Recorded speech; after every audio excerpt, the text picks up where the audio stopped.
વાત હવે કરીએ ભાવનગરની, જ્યાં મહાનગરપાલિકાને મળ્યા નવા મેયર ઉષાબેન તલરેજા। તખતેશ્વર વોર્ડના ઉષાબેન તલરેજા નવા મેયર બન્યા છે। 2.5 વર્ષ માટે મહિલા મેયરની નિમણૂક કરવામાં આવી। અશોકભાઈ બારૈયાને ડેપ્યુટી મેયર તરીકેની જવાબદારી મળી છે। કિશન મહેતા સ્ટેન્ડિંગ કમિટીના નવા ચેરમેન બન્યા। દુલાલ ભાને શાસક પક્ષના નવા નેતા તરીકે નિમણૂક કરાઈ। રિંકુબેન માંગુકિયાને પક્ષના દંડક તરીકેની જવાબદારી મળી। નવા મેયરે વિકાસના કામોને પ્રાધાન્ય આપવાની વાત કરી।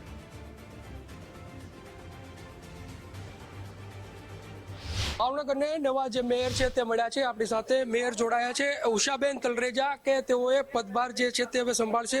મેયરના પદે ઉષાબેન તલરેજા છે તે જોડાયા। ઉષાબેન, પહેલા તો ગુજરાત ફર્સ્ટ તરફથી આપને શુભકામનાઓ। જે પ્રમાણે મેયર પદ મળ્યું છે, કઈ પ્રકારના વિકાસના કામો કરશો, શું કહેશો? આભાર। જે પણ વિકાસના કામો બાકી રહેલા છે તે અમે કરવાના પૂરા પ્રયત્નો કરશું। ભૂતકાળમાં પણ ભારતીય જનતા પાર્ટીના હોદ્દેદારો દ્વારા જે પણ કામ થયા છે અને અત્યારે જે બાકી છે તે પણ અમારી ટીમ વાઇઝ અમે પૂરા કરવાના પૂરા પ્રયત્નો કરશું। ઉષાબેન, જે પ્રમાણે ભાવનગર જે તમે કહી રહ્યા છો વિકાસ ના પંથે છે, આગળ એવું કયું કામ બાકી રહ્યું છે કે જે હવે ઉષાબેનના નેતૃત્વમાં થશે, શું કહેશો?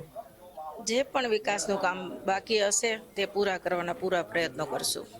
ચોક્કસથી અન્ય જે સ્ટેન્ડિંગ કમિટીના ચેરમેન છે કિશનભાઈ મહેતા, તેઓ હવે જે પદભાર સંભાળશે તેમની સાથે સંવાદ કરશું। કિશનભાઈ, ગુજરાત ફર્સ્ટ ખૂબ અભિનંદન આપી રહ્યું છે, શું કહેશો? હવે સ્ટેન્ડિંગ કમિટીના ચેરમેન તરીકે કારભાર સંભાળશો, શું કહેશો? જે ભૂતકાળમાં વિકાસના કાર્ય ચાલુ રહ્યા છે એ તમામ વિકાસના કાર્યો અમે આગળ વધારશું। ખાસ કરીને પહેલી પ્રાયોરિટીની અંદર વિકાસના કાર્યમાં ઝડપીથી ઝડપી રિંગ રોડ પૂર્ણ થાય।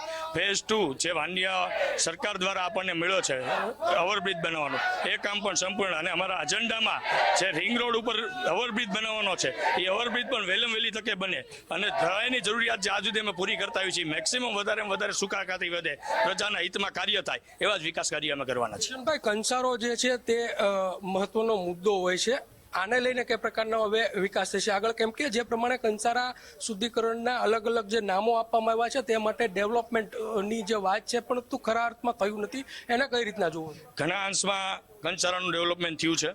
જે કાંઈ પણ અધૂરું કાર્ય રહ્યું હશે એને અમે ઝડપીમાં ઝડપી કંસારા પ્રોજેક્ટને પૂર્ણ કરશું અને પ્રજાની વચ્ચે લઈ જશું। ચોક્કસથી અન્ય કહી શકાય કે ડેપ્યુટી મેયર છે અશોકભાઈ બારૈયા, કે જે હવે ડેપ્યુટી મેયર તરીકે કારભાર સંભાળવાના। અશોકભાઈ, શું કહેશો? સૌ પ્રથમ તો ગુજરાત ફર્સ્ટ તરફથી આપને શુભકામના। હવે અગાઉ પણ બે ડેપ્યુટી મેયર રહી ચૂક્યા છો, ફરી એક વખત પદ ડેપ્યુટી મેયરનું આપવામાં આવ્યું, શું કહેશો?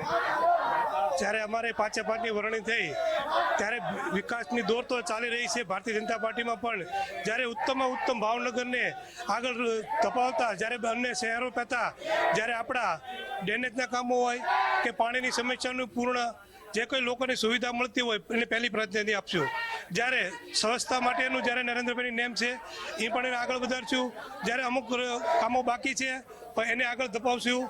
જ્યારે તમે જઈ રહ્યા છો ત્યારે વિસ્તારમાં જ્યારે ભાવનગર અત્યારે અગ્રેસર છે, જ્યારે તમને ખ્યાલ છે ભાવનગર કે રિંગ રોડ હોય કે રસ્તો હોય કે આપણે ઓવરબ્રિજો હોય, પણ પહેલાં અમે પ્રાધાન્ય જ્યારે લોક સુવિધા માટે લોકોને ઉપયોગને લોકોએ જેમને મતદાન આપી અને જ્યારે ભાવનગરનો 31 વર્ષમાં જ્યારે ભારતીય જનતા પાર્ટી બી કોર્પોરેશનમાં બેઠી છે ત્યારે સૌ ભાવનાવાસીનો હું આભાર વ્યક્ત, જે એની ઈચ્છા છે એ પ્રમાણે વિકાસ કાર્ય અમે કરશું। સાથે ભાવનગર અને જાહેર જનતાનો આભાર માનું છું। ચોક્કસથી જે પ્રમાણે ભાવનગરને જે નવા મેયર મળ્યા છે, નવા ડેપ્યુટી મેયર મળ્યા છે અને સ્ટેન્ડિંગ કમિટીના ચેરમેન મળ્યા છે, આ તમામ જે લોકો છે તે લોકો હવે ભાવનગરના વિકાસમાં હરણફાળ ભરશે તે પ્રકારની વાત અહીંયા જે છે તે કરી રહ્યા છે। કેમેરા પર્સન વિજય જાદવની સાથે કુણાલ બારડ, ગુજરાત ફર્સ્ટ, ભાવનગર।